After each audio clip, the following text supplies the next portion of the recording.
नमो भगवते वासुदेवाय. श्रीमद्भागवत महापुराण कथा ज्ञानयज्ञ. काल आपण ऐकलं की शुद्ध वासनेमुळं जन्ममृत्यूच्या फेऱ्यातून आपली सुटका होते. शुद्ध वासनेमधली मैत्री वासना आपण बघितली. एखादा पापी माणूस भेटला तरी देवानं त्याच्यावर कृपा करावी असं वाटणं, अशी इच्छा होणं ही शुद्ध वासना आहे. सर्वांचं कल्याण व्हावं हीच नेहमी भगवंताला प्रार्थना करणं ही शुद्ध करुणा वासना आहे. सत्संग प्राप्त झाल्यावर मनाला आनंद होणं ही मुदित वासना आहे. संत भेटले, महात्मा भेटले, आपण कृतकृत्य झालो, आपण अत्यंत नशिबान आहोत असं जे वाटतं ना, ती शुद्ध मुदित वासना आहे.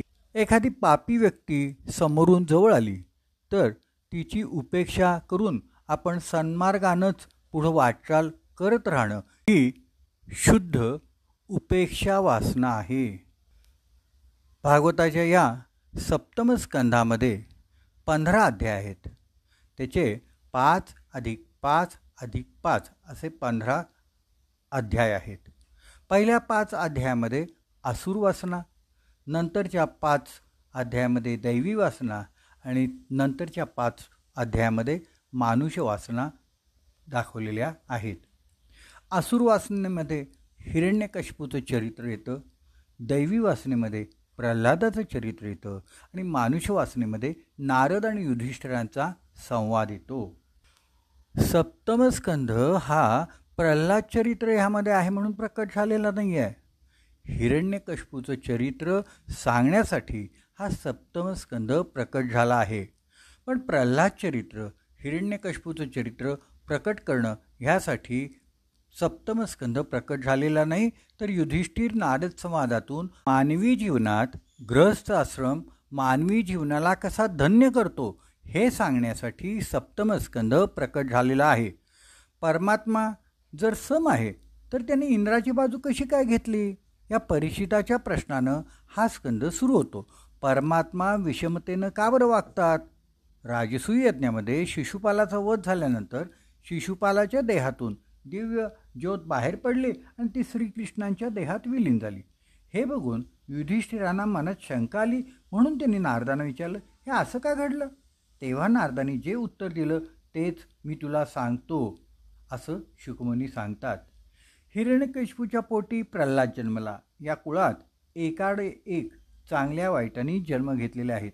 जशी तुळशीमध्ये भांग येते ना, तसंच भांगेमध्ये कधीकधी तुळशी येते. आल्हाद आनंद देण्यासाठी प्रकट झाला ना, तो प्रल्हाद आहे. नारदांच्याकडनं ज्यांच्यावर गर्भसंस्कार झालेले आहेत ते प्रल्हाद आहेत. हिरण्यकशिपू हा देवांचा विरोधक आहे. हिरण्याक्षला मारल्यामुळं तो अत्यंत सुडानं पेटलेला आहे. त्याला विष्णूला मारायचं आहे. भावाच्या मृत्यूनं सगळ्यांनाच शोक झाला. तेव्हा तो मातेला समजावतो, रडू नकोस, शोक करू नकोस, तुझा मुलगा लढता लढता युद्धभूमीवर मेला आहे. ज्यांनी त्याला मारले त्याच्यावर मी सूड घेईन. हिरण्यकशिपूला कुणीही देवाचं नाव घेतलेलं चालत नाही. सर्वांनी माझ्याबद्दलच भगवत भावना ठेवायची हा त्याचा नियम होता. हीच आसुर वासना आहे. एकदा कयाधूसं फिरताना एका दगडावर नारायण लिहिलेलं त्याला दिसलं. हे बघू नये कयाधूनं म्हणून तो पटकन पुढं गेला आणि त्या दगडावर पाय ठेवून जोराने तो दगड दाबून जमिनीत गाडला. भागवतात ज्या शंका येतात ना, त्या शंकांचं निराकरण करण्याकरता भागवतात शंकाचं समाधान होत नसेल तरी इतर पुराणात त्या शंकेचं उत्तर मिळतं. भागवत जरी महापुराण असलं तरी इतर सर्व पुराणं त्याला सहाय्यभूतच आहेत. नारायण लिहिलेला तो दगड हिरण्यकशिपूनं पायाने दाबून जमिनीत गाडला आणि तो अत्यंत समाधानानं हसला. आपण पायानं नारायणाला चिरडू शकतो हा त्याचा भाव होता. तेव्हा कयाधू विचारते, का हसलात? सहजच. खूप वेळा विचारूनही हिरण्यकशिपू उत्तर देत नाही. रात्री समागमाच्या वेळी अचानक कयाधू विचारते, आपण त्यावेळेला का हसलात बरं? नेमक्या क्षणी तिनं विचारलं आणि हिरण्यकशिपू सांगतो, दगडावर नारायण लिहिलेलं होतं. तो दगड मी पायाने चिरडला. हिरण्यकशिपू नारायण म्हणत असतानाच कयाधूच्या गर्भात बीज पडलं. त्याचा परिणाम असा झाला की भगवन नामाच्या चिंतनानं महान भगवत भक्त जन्माला आला. दुसऱ्या पुराणातली ही कथा आहे. गर्भ असताना ज्ञानेश्वरी गाथा दासबोध वाचला म्हणजे प्रत्यक्ष ज्ञानेश्वर माऊलीच गर्भाला उपदेश करते हे लक्षात घ्या. म्हणूनच गर्भावस्थेत हे ग्रंथ वाचावेत.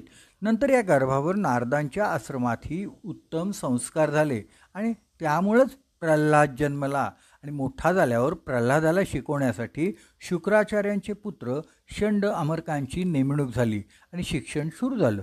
एक दिवस हिरण्यकशिपू प्रल्हादाला विचारतो, काय शिकवलं ते सांग. तुमच्या लक्षात येते मुलगा काय शिकतोय? यावर असुर बापाचं कसं लक्ष आहे. आता मुलगा काय करतो विचारल्यावर वडील म्हणतात कॉलेजला जातो. बघा काय करतो, ठाऊक नाही. याचा अर्थ तुम्ही बाप होण्याच्या लायकीचे नाहीत. असुर असूनसुद्धा हिरण्यकशिपूचं मुलाच्या शिक्षणावर बारीक लक्ष आहे. आपला मुलगा कुठं जातो, कुणाच्या संगतीत असतो, काय खातो, काय पितो, त्याच्या मित्रांची नावं काय, मित्रांच्या बोलण्यातला विषय काय, कोणते सिनेमे पाहतो, हे आईवडिलांना समजलंच पाहिजे, ठाऊक असलंच पाहिजे. फेसबुकवर व्हॉट्सअपवर तो कोणत्या नावानं त्याचं खातं आहे, त्यावर काय फोटो टाकतो, ह्याही गोष्टींच्यावर आपलं बारीक लक्ष असलंच पाहिजे. मुलगी कोणाचा तरी हात धरून घरातनं पळून गेल्यानंतर, मुलगा काही भानगडीत पोलिसांनी पकडल्यानंतर हे सगळं समजून काय उपयोग. हिरण्यकशिपू तर शिक्षकांना सुद्धा विचारतो, तुम्ही काय शिकवता, मुलांना काय शिकवायला हवं तर तो शिक्षकांना सांगतो. मुलाच्या शिक्षणाबद्दल इतकं सजग असलं पाहिजे हे हिरण्यकशिपू आपल्याला दाखवून देतो. शिक्षकांनी सांगितलेला अभ्यास मुलांनी केला नाही म्हणून मुलाला घरी परत पाठवलं तर आपण म्हणतो ही तुमची जबाबदारी आहे, आम्ही तुम्हाला फी देतो. अरे मुलगा तुमचा आहे का शिक्षकाचा आहे? त्याची सर्व जबाबदारी तुमचीच आहे, तुमचं त्याच्यावर लक्ष हवंच. प्रल्हादाचे शिक्षक हिरण्यकशिपूला सांगतात, आम्ही नसताना हा इतर मुलांना भजन भक्ती शिकवतो. एकदा षंड प्रल्हादावर रागून त्यांनी प्रल्हादावर एक कृत्या सोडली, पण प्रल्हादाच्या हृदयात भगवंत नाम असल्यामुळं ती कृत्या प्रल्हादाला मारू शकली नाही. उलट तिनंच षंड अमर्क यांना मारलं. आपल्या दोन्ही मुलांचा मृत्यू झालेला बघून दैत्यगुरू शुक्राचार्य हिरण्यकशिपूला सोडून निघाले. तेव्हा हिरण्यकशिपू प्रल्हादाला म्हणतात, हे सगळं घडलं ना, हे तुझ्यामुळं घडलं. आता माझं गुरुबलही नष्ट होईल, तेव्हा तू या दोन्ही मुलांना जिवंत कर.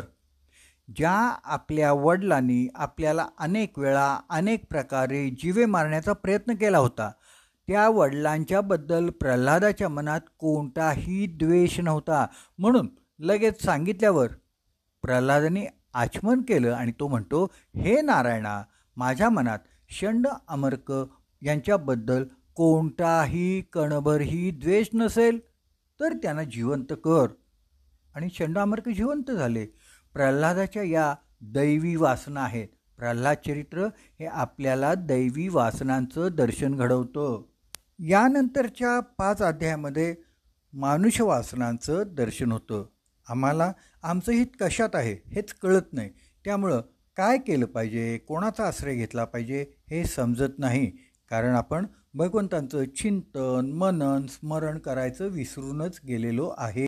धर्म मोक्ष यांचा त्याग करून केवळ अर्थ आणि काम वासना करणं ही असुर वासना आहे. अर्थ आणि कामला गौणत्व देऊन धर्म मोक्षांची वासना असेल तर ती दैवी वासना आहे. धर्म आणि मोक्षच्या अधिष्ठानामध्ये, धर्म मोक्षच्या मर्यादामध्ये तुम्ही अर्थ काम वासना ठेवल्या असतील तर ती मानुष वासना आहे. युधिष्ठिराला राज्य हवं होतं, पण धर्मराज्य हवं होतं म्हणून त्याने युद्ध केलं. मोक्षप्राप्तीसाठी राज्य त्याग करून युधिष्ठिर अरण्यात गेला, ही त्याची शुद्ध वासना आहे. आपल्या जीवनातील दुष्चरित्रता धर्माच्या अनुकरणानं नष्ट होती. आपल्या वासनांची प्रबलता भगवंतांच्या उपासनेनं निवृत्त होत असते. ऐश्वर्याचा अभिमान आणि अहंकार हा भगवंतांच्या शरणागतीनं निवृत्त होत असतो. परमपदाची प्राप्ती तत्त्वज्ञानानं होत असते. गृहस्थाश्रमसुद्धा आपल्याला परमपदाची प्राप्ती करून देऊ शकतो जर आपण हा प्रपंच, हा संसार भगवंतांच्यासाठी केला तर भगवंतांची प्राप्ती होते. जीवनामध्ये आचार कसा हवा, नियमबद्धता कशी हवी, चिंतन कसं हवं याचा विचार सप्तम स्कंदमध्ये भागवत आपल्याला सांगतं. परीक्षिताला एक शंका आली आणि तो विचारतो, हे मुनीश्वर, आपण म्हणता ईश्वर सर्वत्र आहे, ईश्वर सर्वांशी समभावाने वागतो, पण या जगात तर सर्वत्र विषमताच दिसते. उंदीर ईश्वर आहे, मांजर ईश्वर आहे, मग मांजर ईश्वर असूनही उंदीर मारून का खातं? भगवंत नेहमी देवांचीच बाजू का घेतात? भगवंत नेहमी दैत्यांनाच का मारतात? वृत्रासूर तर महान भगवत भक्त होता, तरीही भगवंतांनी त्याला का मारलं? भगवंतांच्याकडे ही विषमता कशी काय? तेव्हा शुकमुनी म्हणतात, राजन, क्रियेत भलेही विषमता असेल, पण भावात मात्र विषमता नको. समता अद्वैत भावातच असू शकते. क्रियेमध्ये समानता असू शकत नाही. क्रियेत समभाव समानता शक्य नाही. क्रियेमध्ये विषमताच दिसेल. राजन, घरामध्ये आपल्या कोण कोण आहे? आई आहे, पत्नी आहे, बहीण आहे, मुलगी आहे. सगळ्यांच्या प्रती आपला प्रेमभाव आहे. आपलं सगळ्यांच्यावर सारखंच प्रेम करतो, पण सर्वांशी सारखा व्यवहार आपण कदापि करू शकत नाही. आईला आपण वंदन करतो, पण मुलीला करतो का? नाही. पत्नीशी जो आपण व्यवहार करतो तसा व्यवहार बहिणीशी करणार का? नाही करणार. म्हणजेच सर्वांच्या प्रती सारखा भाव असला, प्रेमभाव असला, तरी आपण सर्वांच्या प्रती सारखा व्यवहार करू शकत नाही. राजन, तुला काय वाटतं? भगवंतांनी नेहमी देवांचीच बाजू घेतली. भगवंतांनी असुरांचाच नाश केला. पण भगवंतांनी असुरांच्यावर कृपा करण्याच्या हेतूनच असुरांचा नाश केला आहे. भगवंत दैत्यांना मारत नाहीत, त्यांचा उद्धारच करत असतात. भगवंत असुरांच्यावर प्रहार करतात, त्यांना मारतात, पण त्या प्रहारात देखील प्रेम भरलेलं असतं. भगवंत असुरांचा हितार्थ वध करतात.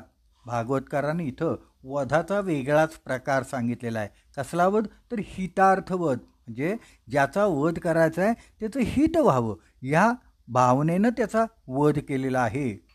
राजन, तू जो प्रश्न विचारलास ना, तोच प्रश्न धर्मराजाने नारदांना विचारलेला होता. राजसूय यज्ञामध्ये शिशुपालाने श्रीकृष्णांची खूप निंदा केल्यानंतर श्रीकृष्णांनी सुदर्शन चक्रानं शिशुपालाचं मस्तक उडवलं. तेव्हा शिशुपालाच्या देहातून एक दिव्य ज्योत निघाली आणि ती ज्योत भगवान श्रीकृष्णांच्या देहात विलीन झाली. तेव्हा धर्मराजांनी नारदांना विचारलं, शत्रुत्व असूनसुद्धा शिशुपालाला सद्गती का मिळाली? असं उलटं का झालं? तेव्हा नारद मुनी म्हणतात, राजन, कोणत्या ना कोणत्या कारणानं आपण भगवंतांशी एकरूप व्हायची गरज आहे. भगवंतांशी तन्मय होण्याची गरज आहे. भगवंतांनी सांगितलेलंच आहे की जीव कोणत्याही भावानं माझ्याशी तन्मय हो, मी त्याला माझ्या स्वरूपाचं दान करतो. कोणी भक्तीनं, कोणी कामभावनेनं, क्रोध, भय, द्वेष किंवा स्नेहभावनेनं भगवंतांशी नातं जोडून सद्गती मिळवतात. गोपी कामभावनेनं कृष्णाला भजवत होत्या, पण ज्या कृष्णाचं त्या ध्यान करीत होत्या तो तर निष्काम आहे. निष्काम कृष्णाचं ध्यान करून गोपीही निष्काम झाल्या आणि त्यांना सद्गती मिळाली. भीतीमुळं कंसाला सारखा देवकीचा आठवा पुत्र कृष्ण दिसायचा.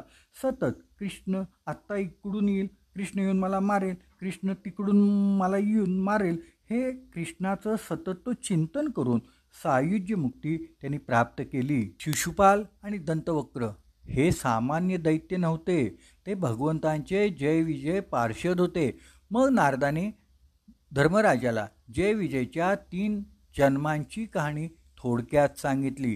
हिरण्याक्ष, हिरण्यकश्यपू, रावण, कुंभकर्ण, शिशुपाल आणि दंतवक्र यांचा उद्धार भगवंतांनी कसा केला ते सांगितलं. आणि शुकदेव राजाला म्हणतात, राजन, भगवंतांच्याकडे समभावच आहे. तेव्हा परीक्षित राजा विचारतो, प्रल्हाद तर भगवत भक्तच होता, तरीही हिरण्यकश्यपूला त्याला मारण्याची इच्छा का बरं झाली? प्रल्हादाची कथा मला सविस्तर सांगा. गोपाळ कृष्ण भगवान की जय. उद्या पुन्हा ऐकूया श्रीमद भागवत महापुराण कथा ज्ञानयज्ञ.